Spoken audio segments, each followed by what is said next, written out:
Drip tank. One evening, Percy was bringing empty stone trucks from the harbour. He was tired of his quarrel with Thomas and wanted to be friends again.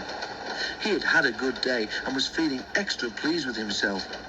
He was so busy thinking how he would tell Thomas and Toby about his expert handling of the trucks that he forgot to keep a good lookout. Too late, he saw a broken branch hanging over the line straight in front of him. "Ooh, he groaned. He tried to stop, but his brakes wouldn't hold him. "Ouch!" he exclaimed a moment later. The branch hit his smoke box, broke away and crashed to the ground. Percy was more startled than hurt, but his front was still sore when they reached the shed. "It's your own fault," said Thomas unsympathetically. "You should keep a better lookout. I've no patience with you." "Pooh," retorted Percy huffily. He forgot his good resolution and talked to Toby for the rest of the evening. Percy didn't speak to Thomas the next day either. "I say, Toby," he said in the shed that evening, "what's a drip? Do you know?" Toby pondered. "It's when rain comes through a hole in your cab and fireman hasn't got time to mend it," he decided at last. "That's silly," objected Percy. "I heard a boy on the platform call his friend one this afternoon. I'm sure he couldn't have come through a hole in my cab," he added earnestly. Thomas was tired of being ignored. "That's different," he interrupted loftily. "The boy just thought his friend was being a coward, or silly, or a spoilsport." Percy thought about this. "So if," he suggested reflectively, "if you stopped me from doing something nice, would you be a drip, Thomas?"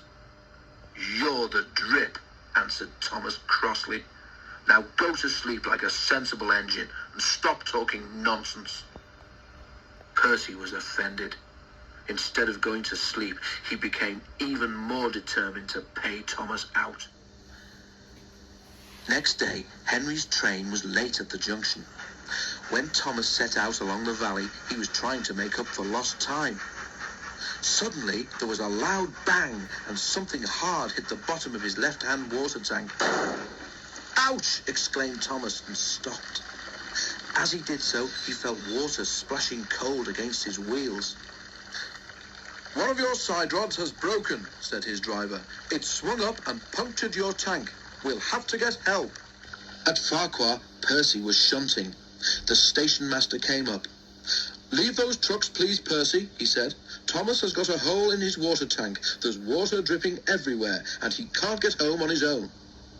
Percy was still cross with Thomas. "I won't go," he said. "Thomas called me a drip. Let him jolly well stay there and drip himself." "But what about Annie and Clarabelle and the passengers?" reminded Percy's driver. "Do they deserve to stay out all night too?" Percy was sorry at once. "I forgot them," he said. "We must rescue them in case they turn into drips too." He hurried away. He found Thomas near the river. Everyone was glad to see him, and the passengers thanked him for coming. "I'm sorry I was rude," said Thomas as Percy helped him back to the shed. "That tank of mine turned me into a bigger drip than we expected, didn't it? Can we be friends again, please?"